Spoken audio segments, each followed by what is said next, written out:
Hey, and welcome back to another episode of Bears in the Kitchen. I'm your host, Top Red Bear, and today I'm going to be making some Chanko Nabe. This is going to be a longer video.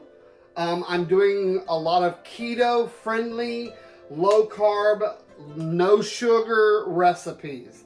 Follow along and let me know what you think of my recipe. By the way, Chanko Nabe is a Japanese stew. Heavy protein, a few vegetables, and a lot of broth.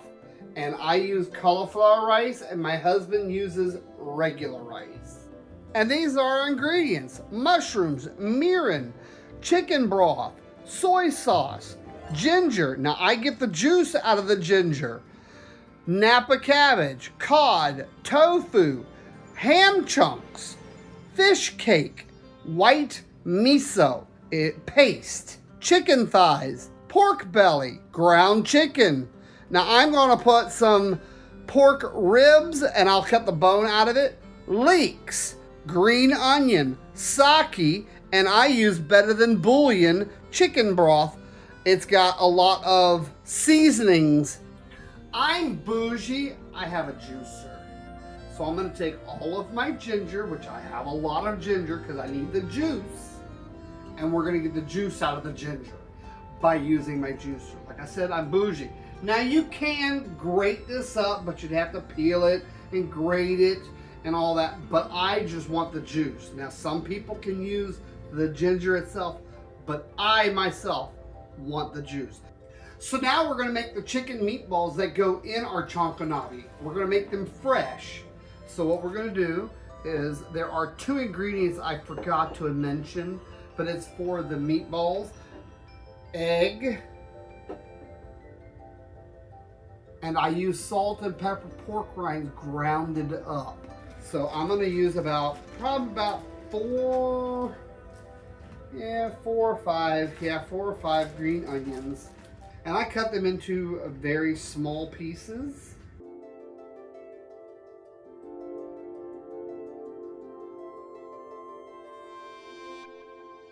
I take my bowl, which I have right here ready, and I put my green onions in the bowl.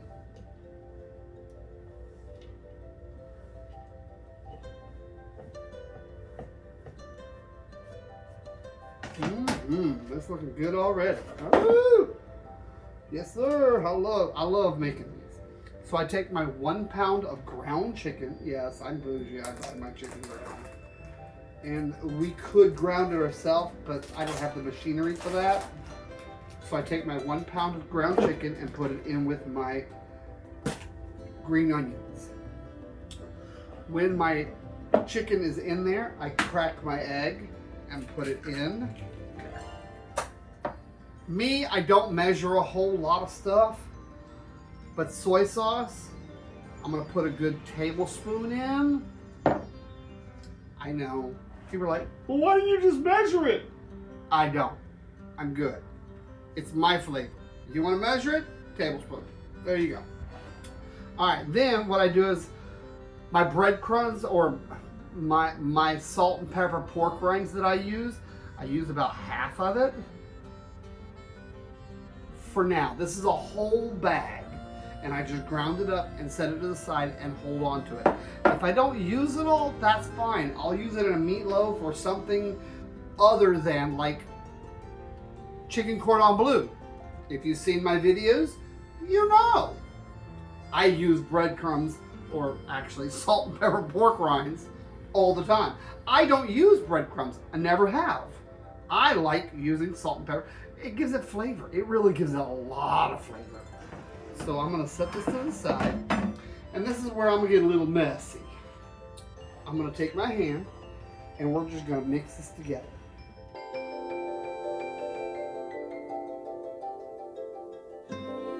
I am going to wash my hands like always after handling the chicken.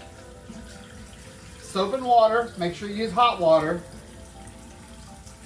Try to keep it away from your food so it doesn't get in your food and you get something you don't want. So what I do is I also get a Ziploc bag, and what I do is I get one of my utensils. Yes, I love hanging my utensils on the wall. It's quick access. So now that I've got this and my bag is open, now that we have this, before we actually Ziploc it, we're going to try and get it all down to one corner, get most of the air out. And we are going to make our meatballs like this. So what I do is I take it and I cut this off, and then I make my meatballs. Bloop, bloop, bloop, bloop. You'll see how I do it in a minute. So in the meantime, I'm going to set this in the refrigerator to let it harden up a little bit. Because, yeah, we all like our meat hard. But I'm talking about the chicken. What are y'all thinking? Oh! That's all I'm saying. Okay, so I'm going to put this in the fridge. I use a very large pot when I make Chanko because I eat on it for 5 days. So we're going to start off with our chicken broth. Now, remember, we use a lot of chicken broth, so it's almost, I want to say about 8 cups. Each one of these large ones is 4 cups. So I'm putting 4 more, so that's a total of 8.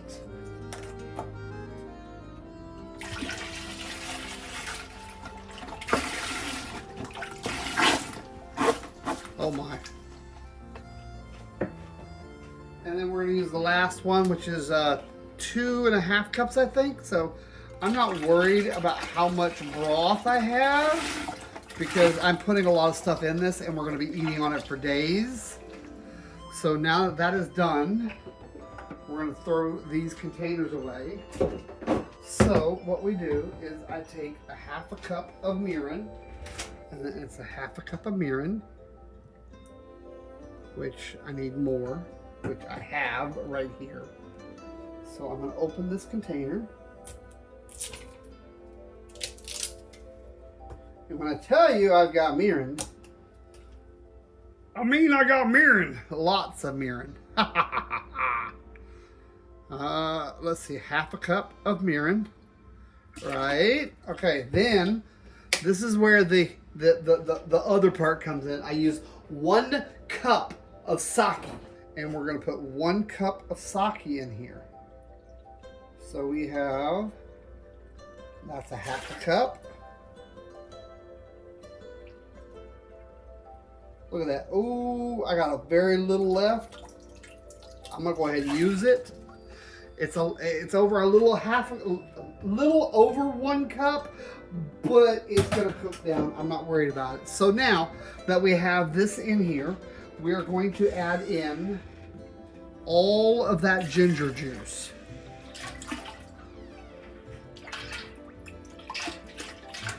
I want that part because that is a part of flavor, and remember, it helps with inflammation. I like to put garlic in mine, so I'm going to put a lot of garlic. You can do what you want and flavor it your way. That was about 4 tablespoons of garlic. All right, let's make sure chicken broth, mirin, sake, and the ginger juice and the garlic. So now we're going to turn it on medium heat. And the reason is we don't want to boil this. It'll ruin the flavor. Take this and stir this and let it heat up. We're going to let it heat up. We're going to put the lid on it and we're going to let it heat up. Now that the broth is brought up to temperature, I have about 4 tablespoons of that Better Than Bouillon chicken bouillon I use, or chicken broth bouillon, whatever it's called. It's better than bouillon. Then I ladle some of the hot soup out into a dish where I have my 1/2 cup of white miso paste in. Now the reason I do that is so it'll melt and I can stir it up and make it into a liquid instead of a paste.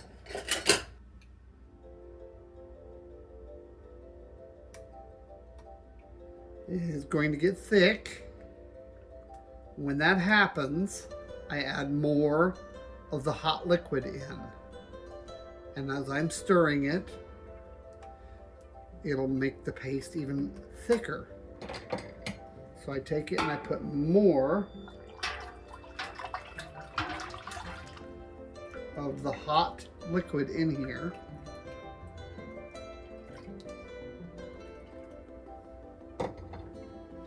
And stir. See, ooh, yeah, see, I gotta go slow at first until it starts melting into the liquid and making it thicker.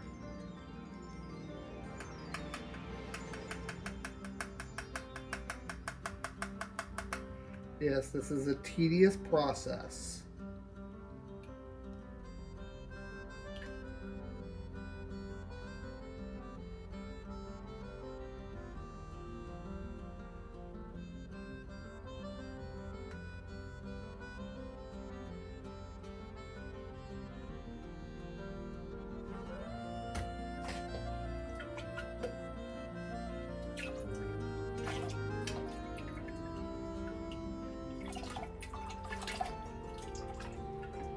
What I'm doing is I'm letting it drip into the pot so I can add more hot liquid in.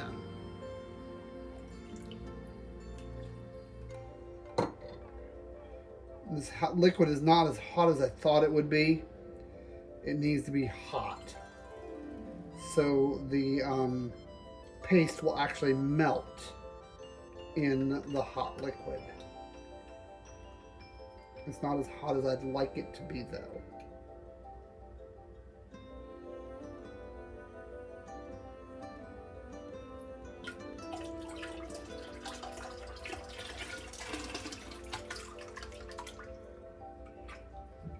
Yeah, I'm getting a little impatient, I know.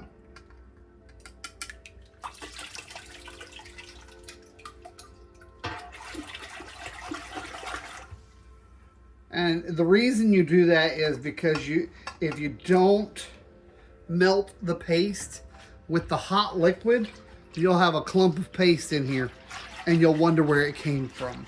And that's why we mix it up in the hot water and let it go. So now that our broth is pretty much ready to go. So I told you this is going to be meat heavy.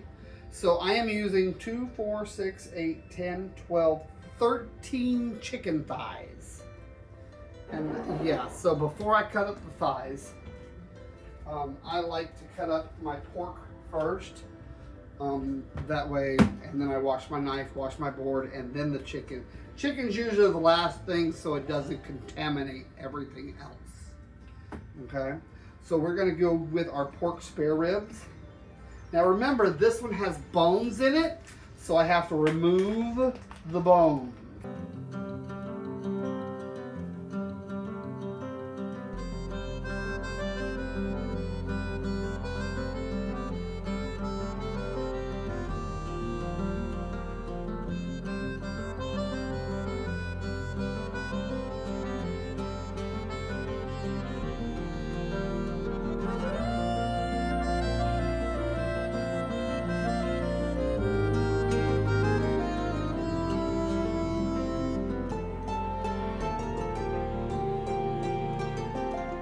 If you'll notice, the closer I get to my hands, I curl.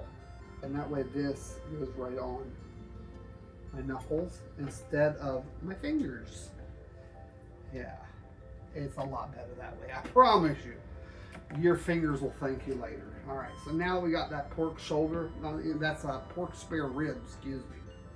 Now we're gonna do some pork belly. Oh yeah. This is the best part. This is like really, really, really, really, really, really, really thick bacon. And we all love bacon. Oh yeah.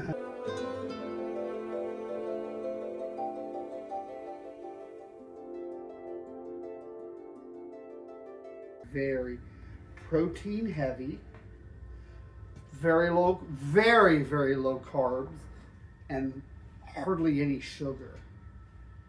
We're gonna go ahead and cut up our chicken thighs. I would like a larger bowl, please, because we have a lot of chicken thighs.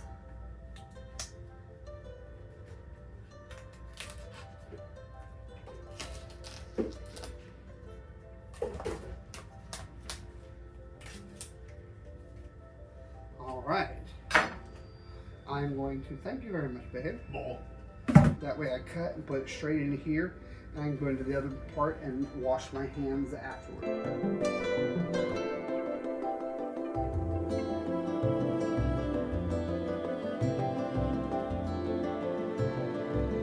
I do it my way. Yeah.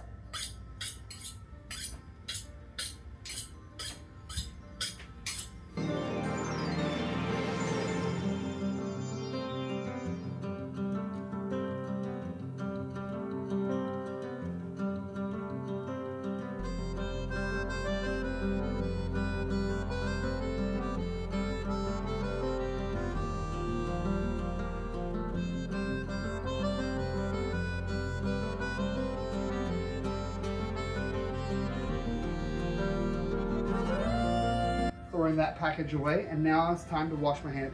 Look at all that chicken. Look at all that chicken. Ooh, that's a lot of chicken.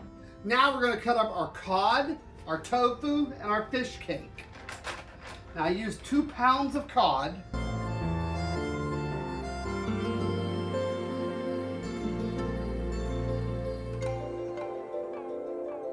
Now we're going to cut up our tofu.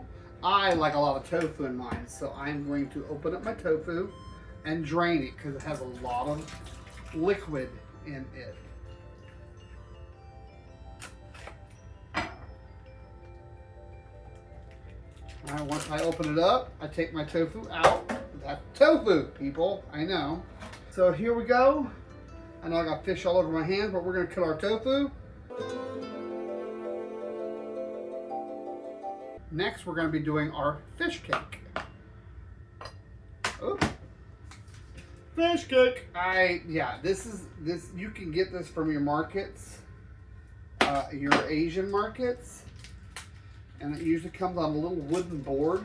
Now this is used a lot for sushi and everything, but this has hardly any calories.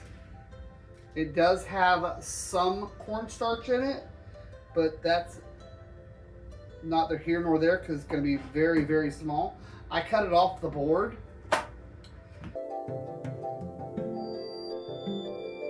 All the diced ham.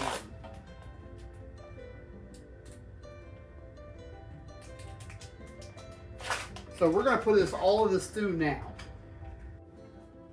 And now it's time to make the meatballs. We're going to back up and punt again. So yeah, this is a chicken meatball. So we're going to take it, we're going to make meatballs. Yeah, literally just making meatballs. I want them small. And all you do is you pinch off a little bit. It don't matter how big or how small. Just put them in. And that's what she said. Yeah, yo. Everybody should make Chanko Nabe. Everybody should make it. It gets really healthy for you, actually. This is why sumo wrestlers eat it a lot. They actually sleep, eat, and practice. That's literally all they do. After I've stopped working with these balls, oh my, I will wash my hands because, of course, this is still chicken. Oh Lord. Okay, so now we're done with the chicken balls. Now we are going to wash our hands because chicken, right? Okay, so I need hot water, and we're going to move this out of the way. Yep. Woo. Okay, so I know I gotta wash my hands. We're gonna give it one good stir again. And I like to turn it up on medium to medium high heat and then start putting my meat in. First, we're gonna go with all of that chicken. Yeah, I know it's. Then we'll go in with the pork spare rib. Then we'll go in with the pork belly. And then we're going to stir this together.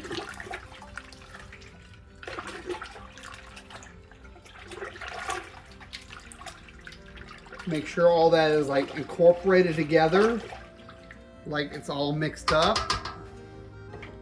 And then we're gonna add our chicken meatballs in. Y'all remember the meatballs we just did? I'm gonna add them in.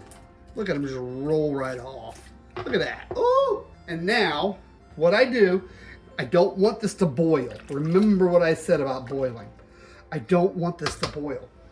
So the meat actually cooled it down, so now I'm heating it back up. So I'm gonna watch it to make sure it doesn't boil. That is the key to this stew. And now we're gonna cut up our vegetables, our Napa cabbage. So I take the first few layers of Napa cabbage off, because I don't want them. They're usually dirty.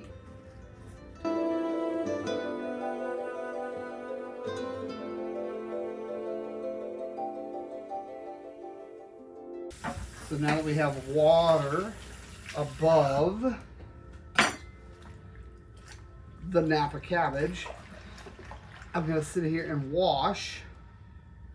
See, I'm finding dirty pieces that I don't want to use, and you will find the same thing. So while I'm washing my Napa cabbage, I'm looking at the pieces, and as I'm washing them, okay. Now I'm gonna let that go, and I'm gonna set this to the side, and I'm gonna take my leeks. I usually do them just like green onions, but they're very large. So I cut off the ends, just like so. And I flip it around. I don't mind cutting a lot off, because I don't want the smaller pieces to come in. Not a problem. And what I do is, I know this, please be careful when you do this. That's all I can say. But I take it, and that first layer, I come off. I just peel it off, and I take this, and I use that later, okay? The next one, also the same thing. I peel off the one layer, set it to the side. Same with this. Oh, that was a little different. See? All off. Okay. So now I know that these are dirty. So what I'm going to do is I'm going to wash my hands again. If you would, please get me a large bowl again. And so what I'm going to do is this water that the Napa cabbage is in, I'm going to use it again, because all the dirt and all that settles to the bottom. And so that's what we're going to go off of. So thank you very much. That might not be big enough. Bigger one? Yeah, please, a red one, if you don't mind. Got it. Oh wow, this is yeah. This cabbage is very clean. The Napa cabbage is very clean. Yeah, they do a good job at the Asian store. Red Bull. Thank you. All right, so what I do is I literally take the top and I let it drain, and I transfer it into my bowl. Same again until it's all out. Yeah. See that? That's a lot of cabbage. So we're gonna set that to the side. And while we have our leeks, we're gonna cut this into pieces. So what I do is I take a leek and I cut it down the center, like so. And then I flip it over on the side, like this. And I cut it again. Just like so.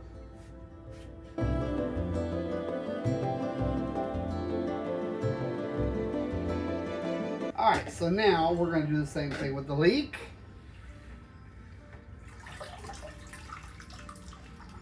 Yup.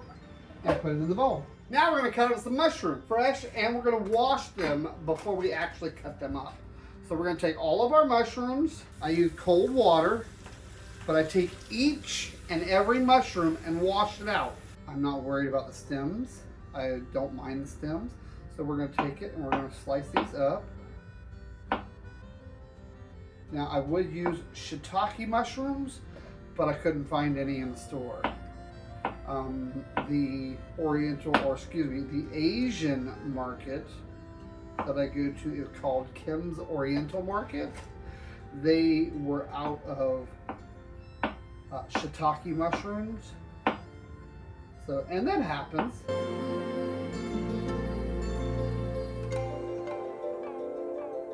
Now that our 30 minutes is up, we look and stir. You see it's not boiling yet, but it's like really close. That's what you want. You do not want to boil it. You'll see that this chicken is done.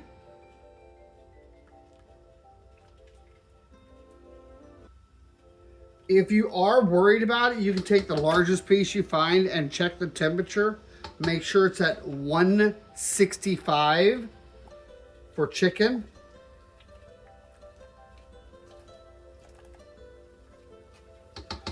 This is done for me. I'm good.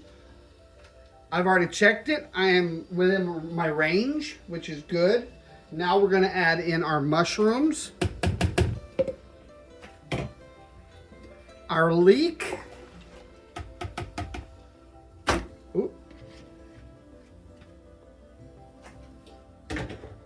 I'm going to give this a good stir.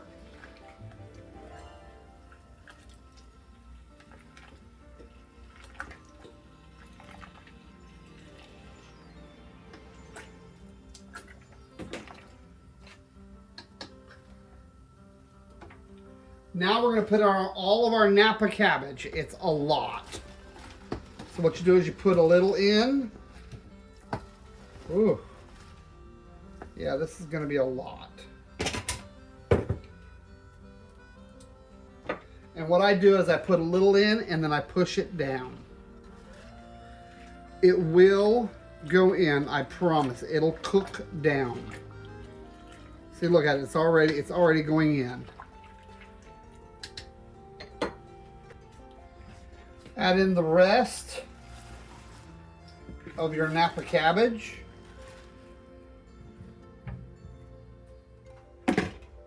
And then you're going to push it down like the last time.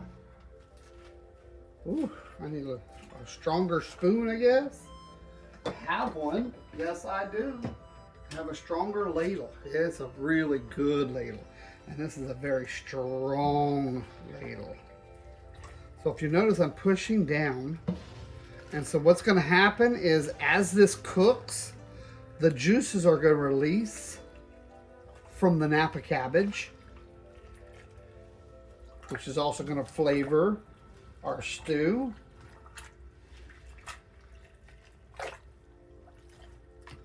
Now I'm going to try to mix this.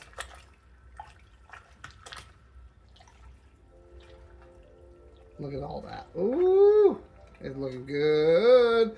So we're going to put the lid back on this and let it cook for about another 20 to 30 minutes until the cabbage is cooked down. And I'm putting it on medium-high heat, coming back and stirring this occasionally, not often. Your Chanko Nabe should look like this when it's done. And now your favorite time, and especially mine, the taste test. Are you ready? Yeah. All right. We got some Chanko Nabe with some rice. Chanko. Oh, yeah. Ooh, this should not be hot because I've been cooling it down. Okay. But it's a big bite. I got it. I got it. Okay. Oh, Lord. How you like that? Oh, that's delicious. Hell yeah. You heard it from the boss. Let me know what you think about the recipe in the comments. And don't forget to hit the subscribe button. Bye.